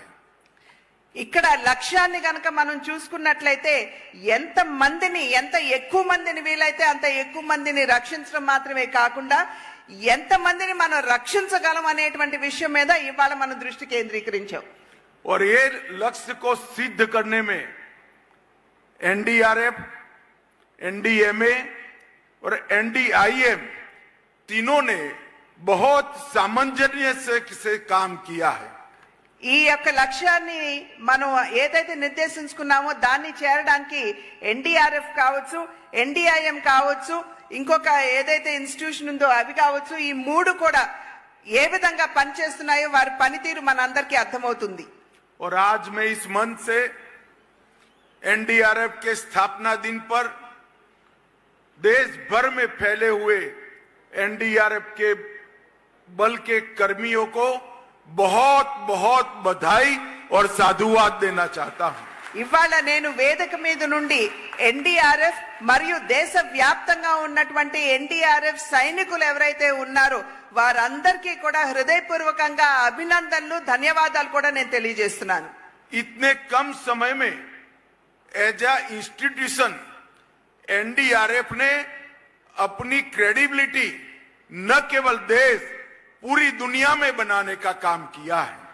అతి తక్కువ సమయంలో ఎన్డీఆర్ఎఫ్ అనేటువంటి సంస్థ ఏదైతే ఉందో వారి మీద ఉన్నటువంటి విశ్వాసం, నమ్మకాన్ని సదృఢం చేసుకుంటూ దేశ వ్యాప్తంగా కూడా వారికి ఉన్నటువంటి పేరు ప్రఖ్యాతులు ఏవైతే ఉన్నాయో అవి అందరి వద్దకి చేరడం జరిగింది। देश भर में 6 साल से गृह मंत्री के नाते कई डिजास्टर के वक्त मैं फील्ड में गया हूं। एक सुर से सभी नागरिक कहते हैं कि एनडीआरएफ के ड्रेस में जब जवान आ जाता है तो हमें शांति हो जाती है कि अब हम बच जाएंगे। 6 సంవత్సరాలుగా కేంద్ర హోం మంత్రిగా ఉన్నటువంటి సందర్భంలో నేను దేశవ్యాప్తంగా కూడా పర్యటించడం జరిగింది. కానీ ఎక్కడికి వెళ్ళినా కూడా ప్రతి ఒక్క పౌరుడు మాకు చెప్పేటువంటి విషయం ఏమిటంటే ఎన్డీఆర్ఎఫ్ కి సంబంధించినటువంటి వారిని చూడంగానే మేము చాలా హాయిగా చాలా గట్టి విశ్వాసంతో మేము ఊపిరి పీల్చుకోగలుగుతున్నాం అని చెప్పి వారు తెలియజేయడం జరిగింది. एक जमाने में ओडिशा में जब साइक्लोन आया तब 10,000 लोग मारे गए थे. अभी अभी विगत 2 साल के अंदर 2 साइक्लोन ऐसे आए जिसमें 0 कैजुअलिटी का लक्ष्य हमने निश्चित कर लिया है, प्राप्त किया है. ఇంతకు ముందు ఒకానొక సందర్భంలో ఒరిస్సాలో వచ్చినటువంటి పెను తుఫాన్లో దగ్గర 10,000 మంది ప్రాణాలు కోల్పోవడం జరిగింది. కానీ ఈ మధ్య కాలంలో 2 సంవత్సరాల్లో 2 పెద్ద తుఫాన్లు మనం ఎదుర్కొన్నప్పటికీ కూడా ఏ ఒక్క ప్రాణాన్ని కూడా మనం కోల్పోలేదు అనేటువంటి విషయాన్ని మనం ఇక్కడ గుర్తించాలి. नेपाल, इंडोनेशिया, टर्की और बांग्लादेश और म्यांमार, वियतनाम, कई देशों के अंदर जब एनडीआरएफ की टीमें गई तब वहां की जनता को मदद करने में इनकी भूमिका की वहां के राष्ट्रीय अध्यक्षों ने बुरी प्रशंसा की है. నేపాల్లో కావచ్చు, ఇండోనేషియాలో కావచ్చు, టర్కీలో కావచ్చు, వియత్నాంలో కావచ్చు, మయన్మార్లో కావచ్చు, ఇలా అనేక దేశాల్లో ఎక్కడైనా సరే పెను విపత్తు వాటిల్లినప్పుడు అక్కడున్నటువంటి దేశాధ్యక్షులు ఎవరైతే ఉన్నారో వారందరూ కూడా ఎన్డీఆర్ఎఫ్ ని ప్రశంసించడం జరిగింది, వారి పనితీరుని. और मैं आज विश्वास से कह रहा हूं एनडीएमए ने बनाई हुई नीतियों को जमीन पर एनडीआरएफ ने उतारा है और इसके कारण डिजास्टर मैनेजमेंट के मामले में आज भारत ग्लोबल लीडर बनकर बाहर आया है. ఎన్డీఎంఏ ఏదైతే విధి విధానాల్ని ఖరారు చేసిందో వాటన్నింటినీ కూడా ఎన్డీఆర్ఎఫ్ క్షేత్రస్థాయిలో వారు ఆచరణ పెడుతున్నటువంటి సందర్భంలో వారి యొక్క పేరు ప్రఖ్యాతులు గడించడం మాత్రమే కాకుండా ప్రజల్లో విశ్వాసం కూడా పెరిగింది అని చెప్పి మనం చెప్పొచ్చు. और इस बात का प्रमाण और कोई हो नहीं सकता कि नरेंद्र मोदी जी की सरकार डिजास्टर मैनेजमेंट के काम के लिए कितनी गंभीर है. 12वें वित्त आयोग में 12,500 करोड़ रुपया डिजास्टर मैनेजमेंट के लिए इंगित किया था. 14th फाइनेंस कमीशन ने 61,000 करोड़ रुपया 61,000 करोड़ रुपीस को इंगित करने का काम किया है.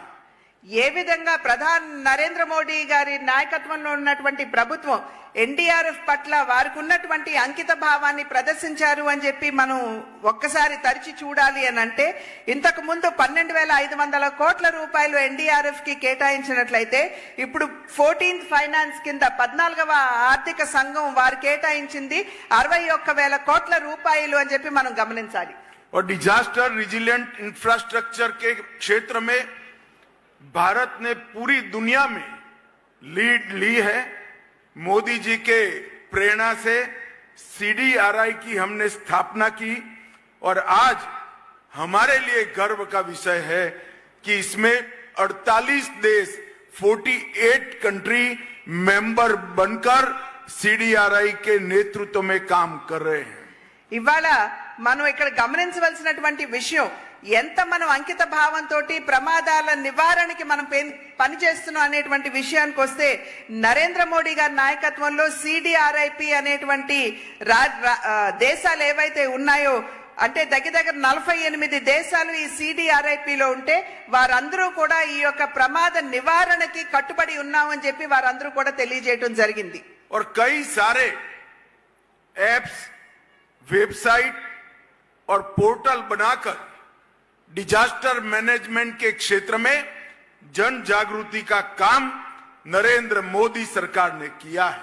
అనేక యాప్ల మాధ్యమంగా మరి ఈ డిజాస్టర్ మేనేజ్మెంట్ అంటే ప్రకృతి వైపరీత్యం నుండి ఏ విధంగా మనం కాపాడుకోవాలి అనేటువంటి విషయానికి వచ్చేటప్పటికి అనేక మాధ్యమాల ప్రసార మాధ్యమంగా నరేంద్ర మోడీ గారి విషయాలన్నింటినీ కూడా క్షేత్రస్థాయికి తీసుకుని వెళ్ళడానికి వారు ప్రయత్నం చేస్తున్నారు. और ये सारे ऐप चाहे मौसम हो, चाहे मेघदूत हो, चाहे फ्लड वॉच हो, बिजली के लिए आकाश से जो बिजली गिरती है इसके लिए दामिनी हो, वन अग्नि हो, इंडा क्वेक हो, सागर वाणी हो, भू संकेत हो या भूस्खलन हो, ये सारे ऐप के अंदर लाखों लोगों ने, करोड़ों लोगों ने अपने आप को जोड़ा है और ये सारे ऐप को हम धीरे धीरे सभी भाषाओं में बात करता हुआ करने का प्रयास भी कर रहे हैं.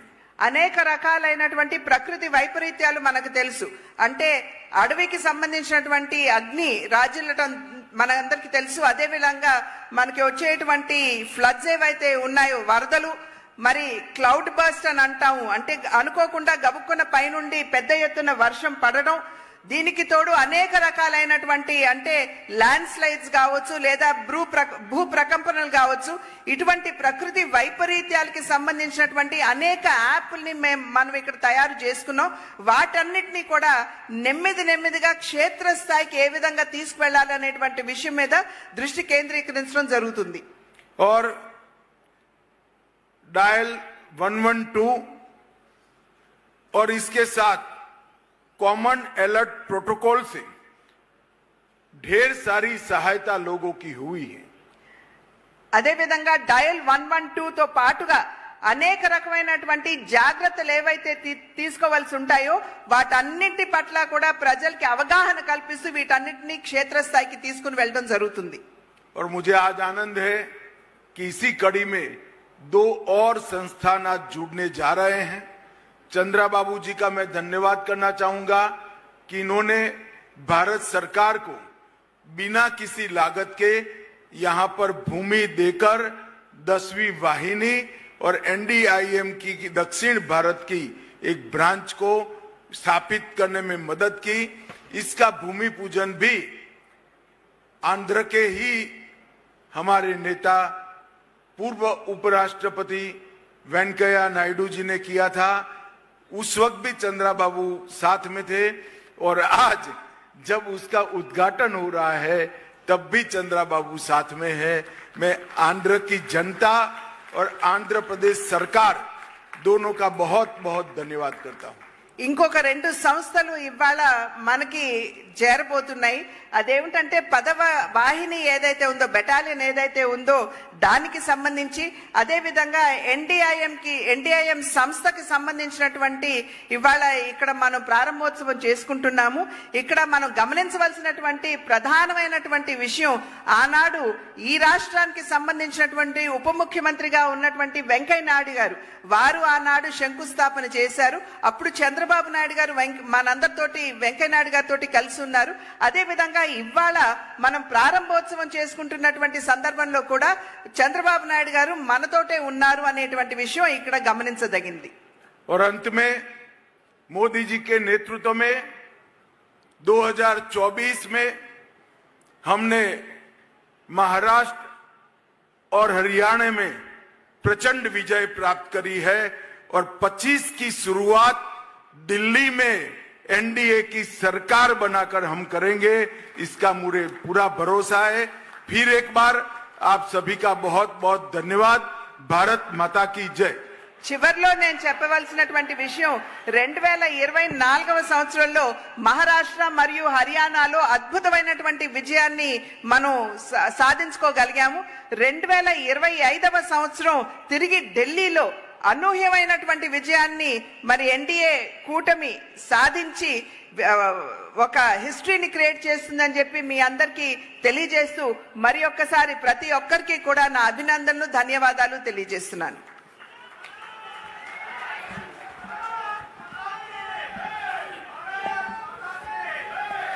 धन्यवाद महोदय. आपके प्रगतिशील विचार और समग्र दृष्टिकोण निसंदेह हमारी समझ को समृद्ध करेंगे एवं हमें उच्चतर लक्ष्यों की निरंतर प्राप्ति हेतु प्रेरित करेंगे. हम आपके आशीर्वचनों के लिए हृदय से आपके आभारी हैं. अब मैं महानिदेशक NDRF से अनुरोध करती हूं कि माननीय मुख्य अतिथि महोदय एवं मंच पर पदासीन सम्मानित अतिथि गणों को सम्मान स्वरूप स्मृति चिन्ह भेंट करने की कृपा करें.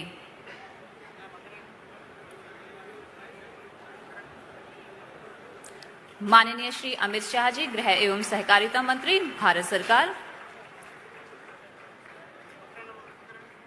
श्री एन चंद्रबाबू नायडू जी, माननीय मुख्यमंत्री, आंध्र प्रदेश। श्री के पवन कल्याण जी, माननीय उप मुख्यमंत्री, आंध्र प्रदेश।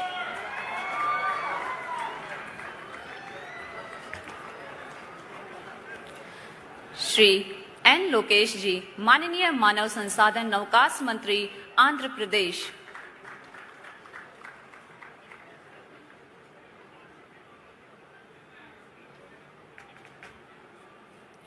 श्रीमती वी अनीता जी, माननीय गृह मंत्री, आंध्र प्रदेश। श्रीमती डी पुरंदेश्वरी जी, माननीय लोकसभा सांसद एवं प्रदेश भाजपा अध्यक्ष।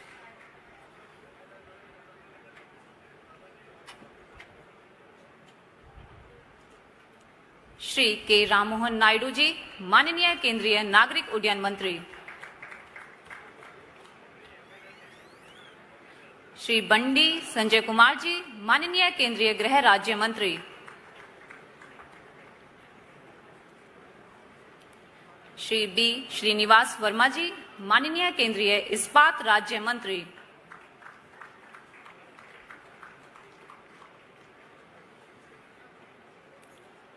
श्री गोविंद मोहन जी, माननीय केंद्रीय गृह सचिव। समस्त पदक विजेताओं एवं ग्रुप फोटोग्राफ में शामिल होने वाले पदाधिकारियों से निवेदन है कि ग्रुप फोटोग्राफ के वेन्यू पर अपना स्थान ग्रहण करें। अब मैं श्री राजेंद्र रत्नू, कार्यकारी निदेशक NIDM से धन्यवाद ज्ञापन का अनुरोध करता हूं।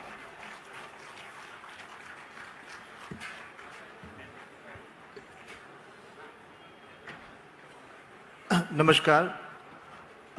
मैं आज NIDM और NDRF के समस्त परिवार की ओर से हमारे मुख्य अतिथि माननीय केंद्रीय गृह एवं सहकारिता मंत्री श्री अमित शाह जी का उनकी प्रेरणादायी उपस्थिति और मार्गदर्शन के लिए विशिष्ट आभार व्यक्त करता हूं। और आज आपकी उपस्थिति हमें आपदाओं से निपटने के लिए माननीय प्रधानमंत्री जी के 10 सूत्री एजेंडा पर और तेजी से काम करने के लिए प्रेरित करती है। महोदय, हमने उद्घाटन समारोह के उपलक्ष्य में NIDM ने विकसित भारत के प्रधानमंत्री जी के 2047 के विजन को एक कटिबद्धता अपनी प्रकट करते हुए 2047 ट्रीज का प्लांटेशन जिसका आपने संपन्न किया, उसके लिए भी मैं आपका हृदय से आभारी हूं। मैं माननीय श्री एन चंद्रबाबू नायडू गारू का मुख्यमंत्री आंध्र प्रदेश का विशेष आभारी हूं, जिन्होंने NIDM और NDRF को निःशुल्क अविलंब भूमि आवंटन किया, जिसकी वजह से आज ये दोनों कैंपस आज फल फूल रहे हैं। मैं श्री राममोहन नायडू गारू, श्री बंडी संजय कुमार गारू, श्री BR श्रीनिवास वर्मा गारू, श्री पवन कल्याण गारू, श्री नारा लोकेश गारू, श्रीमती वंगाल पुंडी अनीता जी गारू और माननीय पुरंदेश्वरी गारू का धन्यवाद व्यक्त करता हूं। मैं गृह सचिव का और हमारे NDMA के विभागाध्यक्ष, हमारे एडिशनल सेक्रेटरी, जॉइंट सेक्रेटरी और सारे अधिकारियों का मैं धन्यवाद देता हूं। DG NDRF का और पूरे NDRF परिवार का सभी जवानों को धन्यवाद देता हूं। मैं हमारे मीडिया के सभी साथियों को धन्यवाद देते हुए अपने NDRF और NIDM के पूरे फैकल्टीज और हमारे जो लोग आए हुए हैं उन सभी का मैं धन्यवाद देता हूं और पुनः माननीय केंद्रीय गृह एवं सहकारिता मंत्री श्री अमित शाह जी का हृदय से आभार व्यक्त करता हूं सभी की ओर से। धन्यवाद महोदय। अब मैं हमारे मुख्य अतिथि महोदय एवं सभी वरिष्ठ अधिकारियों को ग्रुप फोटोग्राफ हेतु सादर अनुरोध करती हूं। यहाँ उपस्थित सभी महानुभावों से अनुरोध है कि मुख्य अतिथि के प्रस्थान के 5 मिनट तक अपने स्थान पर बने रहें। उसके बाद आप सभी के लिए परिवार आवास के निकट लंच की व्यवस्था की गई है। आप सभी सादर आमंत्रित हैं। इसी के साथ यह कार्यक्रम यहीं पर संपन्न होता है। धन्यवाद। जय हिंद। ఈ కార్యక్రమానికి విచ్చేసిన మీ అందరికీ సభ వెనుక ఫ్యామిలీ క్వార్టర్స్ వద్ద గ్రౌండ్లో భోజన ఏర్పాట్లు చేయడమైనవి. ముఖ్య అతిథి గారు సభా ప్రాంగణం వీడిన 5 నిమిషాల తర్వాత మీరందరూ భోజనాలకి వెళ్ళవలసిందిగా కోరుతున్నాము. ఇంతటితో ఈ కార్యక్రమం ముగుస్తుంది. ధన్యవాదాలు. జై హింద్.